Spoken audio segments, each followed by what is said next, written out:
ನಮ್ಮ ಅತ್ತೆ ಇವತ್ತು ಅವ್ರ ಮನೆಗೆ ಕರೆದಿದ್ದಾರೆ.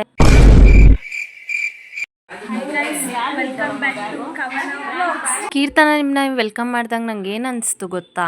ಮೊದಲು ಸರಿಯಾಗಿ ಮಾತಾಡೋದ್ ಕಲಿ. ಮೆಣಸಿನ್ಕಾಯಿ ಬಜ್ಜಿ ನೋಡಿದ್ರೆ ಫುಲ್ ಸೀದೋಗಿದೆ.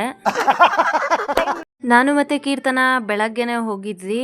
ನಮ್ಮ ಅಜ್ಜಿಗೆ ಪೂಜೆ ಮಾಡಬೇಕಿತ್ತು, ಅದಕ್ಕೇನೆ ಹೋಗಿದ್ದಿದ್ದು.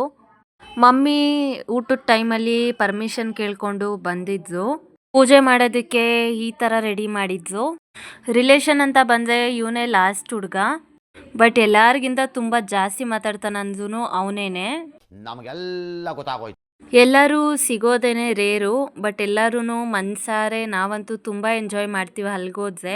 ಅದಕ್ಕೇನೆ ಇನ್ನೂ ಒಂದು ಸ್ವಲ್ಪ ಏನೇನು ತಂದಿದ್ರೋ ಅದನ್ನೆಲ್ಲ ಜೋಡಿಸ್ಕೊತಾ ಇದ್ವು ಪೂಜೆ ಮಾಡೋದಕ್ಕೆ. ಫೈನಲ್ ಆಗಿ ಈ ಥರ ರೆಡಿ ಮಾಡಿದ್ವಿ. ಆ್ಯಂಡ್ ಇದು ಸಾಂಬ್ರಾಣಿ ಹಾಕೋದಕ್ಕೆ ರೆಡಿ ಮಾಡ್ತಾ ಇರೋದು. ಆ್ಯಂಡ್ ಫೈನಲ್ ಆಗಿ ನಮ್ಮ ಅತ್ತೆ ಬಂದು ಕೂಡ ಪೂಜೆ ಮಾಡಿದ್ರು. ಆಮೇಲೆ ನಾವೆಲ್ಲರೂ ಹೋಗಿ ಪೂಜೆ ಮಾಡಿದ್ವಿ. ತುಂಬ ಅಂದರೆ ತುಂಬಾ ಒಂಥರ ಮನಸ್ಸಿಗೆ ನೆಮ್ಮದಿ ಅನ್ನಿಸ್ತು. ಸರಿ ಅಂತ ನಾವು ರಿಟರ್ನ್ ಬರಬೇಕಿತ್ತು ಅಂತ ಹೇಳಿಬಿಟ್ಟು ಊಟ ಕೂಡ ಮಾಡಿದ್ದಾಯಿತು ಅಲ್ಲಿ. ಊಟ ಎಲ್ಲ ಮಾಡಿದ್ಮೇಲೆ ನನ್ನನ್ನೇ ಕಳಿಸಿದ್ದಾರೆ, ಹೋಗಿ ಬಾಳೆಹಣ್ಣು ತೊಗೊಂಬೋ ಹೋಗು ನಿನಗೆ ಬೇಕಾದ್ರೆ ಅಂತ.